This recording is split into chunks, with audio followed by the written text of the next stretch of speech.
Hey guys, it's Em. Today I'm going to be doing a Q&A. Over the last week I asked for a couple of questions for a Q&A, so today we are going to be doing a Q&A. Now you might or might not have noticed someone new in the room. My gecko over there. Today I want to introduce you to my friend and colleague Whiffy.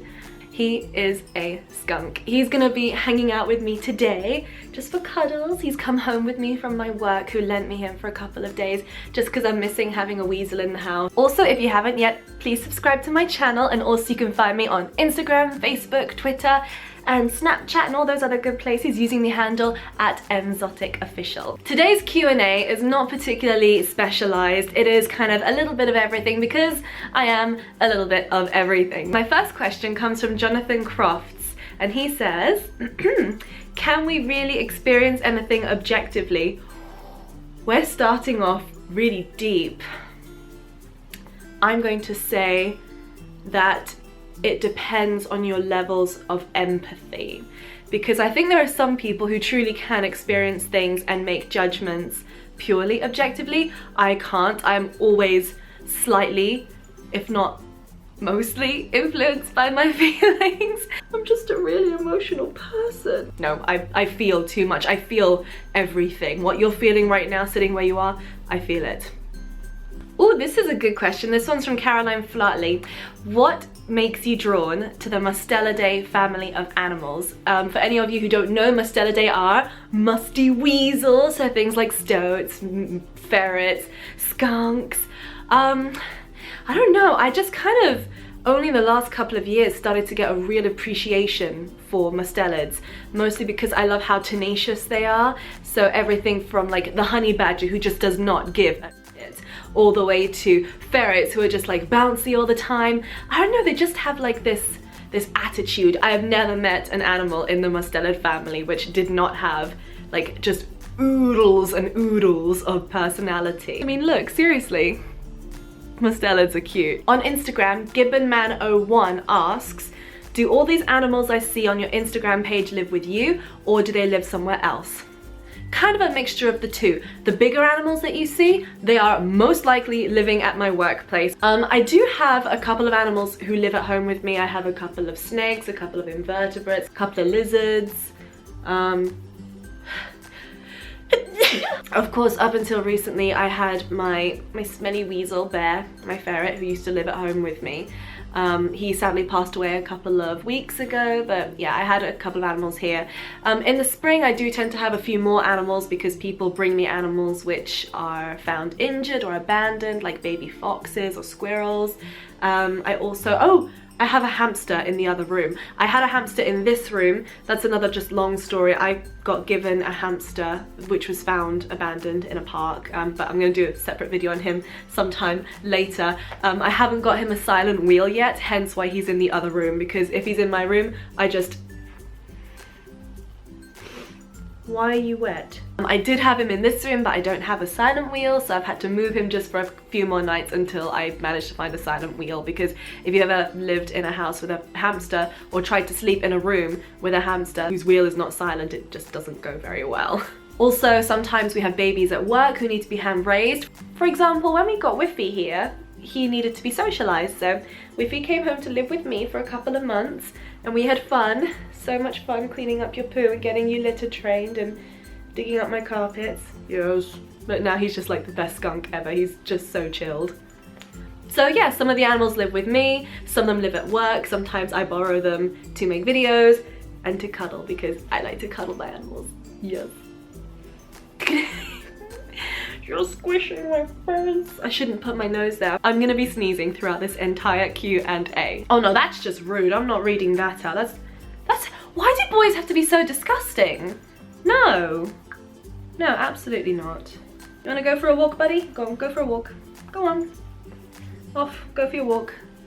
Enjoy. Leave Bear's ashes alone. Okay. Jr Quinlin on Facebook, he has asked me, are there any upcoming bigger production movies in the works? No, at the moment there are not. I am coming out in a movie called 6 Hot Chicks in a Warehouse. I will link the IMDb down below in the comments. I'm kind of not actively looking for acting work right now. I might do another video because recently a couple of people have messaged me like, have you given up on the acting? But honestly, no, I haven't given up on it. There's just nothing really that piques my interest. And I just kind of find my own life more interesting than playing any other characters. I'm just having fun being me for now, and I have so many other projects going on that really I'm not passionate about film right now. It kind of comes and it goes. Where do you see yourself 5, 10 and 20 years down the road? Okay, 5 years down the road, God, I can't even see 5 weeks down the road. My life just kind of is crazy and it changes all the time. I would hope in 5 years that I would have like a bit more financial stability. I enjoy doing my own work. I enjoy being my own boss. So hopefully running my own company of whatever sort. I have a couple of different things in mind. And hopefully in the States with Danny. So that would be great. 10 years down the line, well, I'd probably like to have a child or two. Hopefully within the next 10 years, like a really cool mum who has LED clip-in hair and geckos coming out of their pocket. Not like a regular mom, I'm a cool mom. 20 years down the line, I will be, oh, that's scary. How old am I gonna be? Oh no, that's still young, that's fine. 20 years down the line, I would hope to be retired and traveling the world in a wagon pulled by ferrets and other weasels. Yes, you want to pull my carriage? Do you want to pull a carriage around the world for me? Yes? No? Alright, go on, go for a walk. Look at him waddle. Do you see that brown mess down there? That's not poo. That there is what Whiffy decided to do to one of my potted plants. He dragged it in here, it's made a real mess. Uh-oh. Whiffy. He's not gonna make it. It's like Mufasa hanging on. Simba! Simba! No! Oh, and he's done it. Look at that. How did you and Danny meet? Danny has a radio show called Urban Jungles Radio, which I will link down below. And he brought me on via Twitter because somebody on Twitter who was following my recent film success at the time put me in touch because he said, you know, you're a girl, you keep reptiles and you do acting. Why don't you go on and talk a bit about what you do? So I did. Danny and I were just chilled, you know, when you first talk to someone, you do an interview, you don't really think of them that way, especially because you can't really see what that person looks like. And I guess over the years, I'm gonna save that for another Q&A. We can do like a relationship specific Q&A with Danny present at another time. Will I be coming back to Germany? Probably at some point. I don't know if it will be for signing, but maybe, yeah, I'd surely like to visit a little bit more. Last time I went, I did the sexiest thing last time I was there. The last time I was in Germany, oh, I need my inhaler, it's because of Whiffy. Last time I was in Germany, I felt really sick, but I was doing a signing, like a meet and greet for fans of the film. And I felt really sick when I got back to the hotel, so I ordered room service and I ate Wiener Schnitzel in the bathtub. And it was the sexiest thing ever. What is your dream snake you would want to work with and why? It can't be one I've worked with in the past. Okay, there's a few.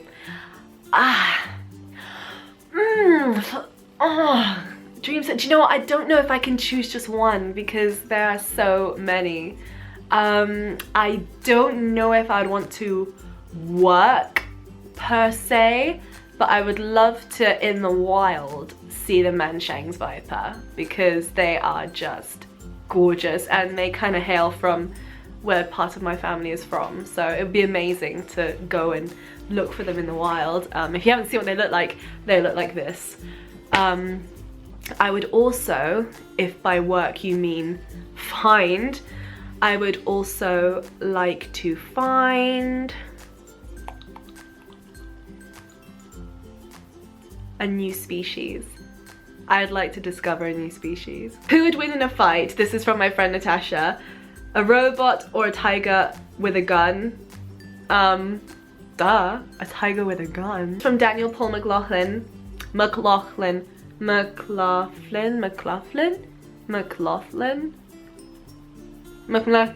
Do you think I am a twit like you think Trump is? I'm gonna try and keep politics out of this. I don't think you're a twit, but certainly your previous messages have made me do this once or twice. How did you get into animals and what made you want to go towards the educational aspect of them? Honestly, I've always been into animals. Like, I have always been animal mad ever since I was still pretty much unable to really talk. I was gathering earthworms and trying to keep them in my pocket. So I always worked with animals. First of all, I guess my real kind of first job was when I was about 10 years old, and outside my house in Hong Kong there was a pet store called Nash's, and it was run by an amazing woman called Shannon, and she was really sweet. I kind of like put this pseudo CV in as a little 10-year-old, like, hello, I want a job, and she was really cool. She actually entrusted the entire shop to me after school, so she gave me like a managerial position when she went out, and I don't actually know where did she go? I think she might have gone gambling. Anyway, so I was able to look after the shop for about 2.5 hours after school. That was my first break. Then I went on into on the same level of that building, there was a vet's office, and he would allow me to go in and pretend that I was the vet nurse. So he would, you know, ask me to pass a scalpel, or ask me for a swab, or ask me for stitches, and I was like, cool, like I'm like a vet. So that was when I was about 10 and a half, 11 years old. Then literally straight after that I went to work as a dog rehabilitator at the Hong Kong RSPCA. It's now just the SPCA, but at the time it was the RSPCA. When I came back to the UK, my animal allergies had got worse, and I really wanted a pet because I was all by myself. I was about 16, living alone, 17, living alone. My parents were in China, my sister was away at uni, my brother was still young living with my parents, so I needed an animal to keep me company. And as you can see, I'm allergic to animals. So I decided to bring home some snakes, and this was really where my passion for reptiles in particular started. They were just such a perfect fit for me, so I decided to keep reptiles. And then when I was working on the set of Human Centipede, I met my ex-boyfriend Michael, who was doing the educational work, and at the time I was thinking of opening my own company, but he said, you know, why don't we work together? So we did, and it was great for a while until that relationship fell apart, but that's another story. I don't know if I'm even going to share that. Not that I'm bitter or anything. There's a lot of weirdness there. Oh, that's thrown me. Okay. What was the question?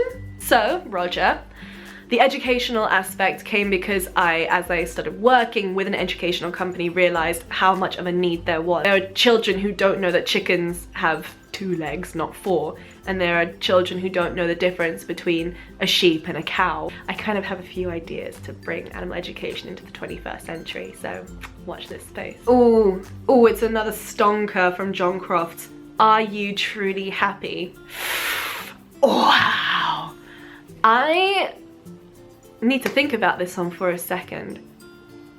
For the most part, yes, I am truly happy. I am a person who feels a lot all at once. I genuinely feel like I have no control over my emotions and my feelings. But typically, they are very positive. And typically, I do feel happy as much as I can right now. I do truly feel fulfilled as much as I can right now. Bearing in mind I'm in a long distance relationship, so that's very difficult. I think I'm either happy or perhaps I've just gone insane. I'm not entirely sure. It could be a mixture of the two. I'm not going to lie.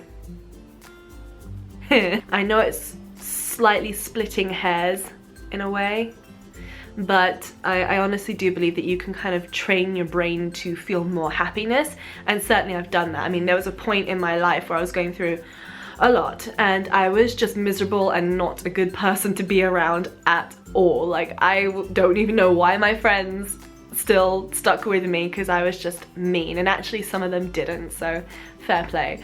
But I had to really check myself and think, do I want to live in this state of mind? No.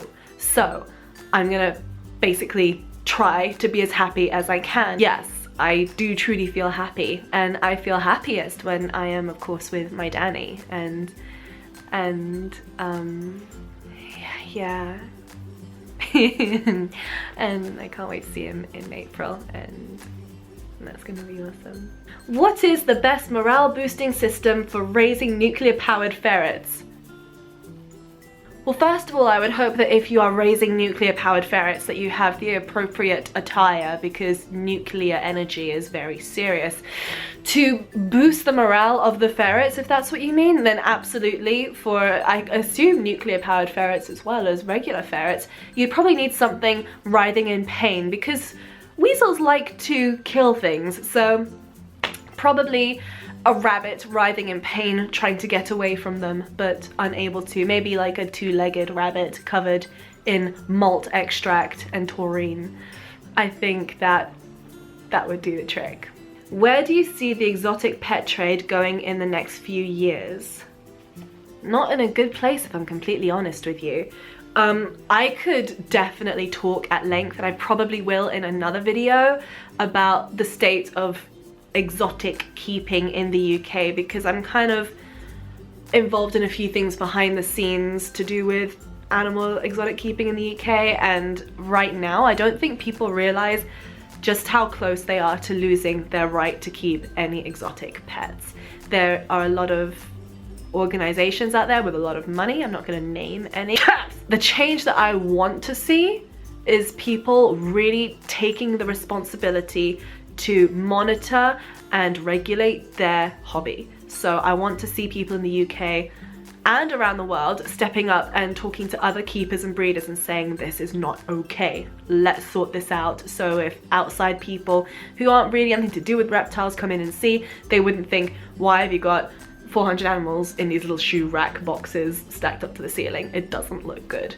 Unfortunately, it could just go a completely other way, and there just could be an outright ban on exotics, which you would be amazed how close for certain exotics that is right now. Yeah. You're so cute. Why do I have to be so allergic to you? When is the wedding? There is no wedding right now. I don't know what you're talking about. I am not engaged. I'm not. I know what you're thinking, but I'm not. Well, that is it. Thank you so much if you asked any questions. I am probably going to do another Q&A in the future with Danny as well. Maybe a relationship Q&A. Thank you guys so much for watching. If you haven't already, please do subscribe to my channel. I will hopefully see you again in another video. Say bye, Whiff. Say bye. That's it. Bye.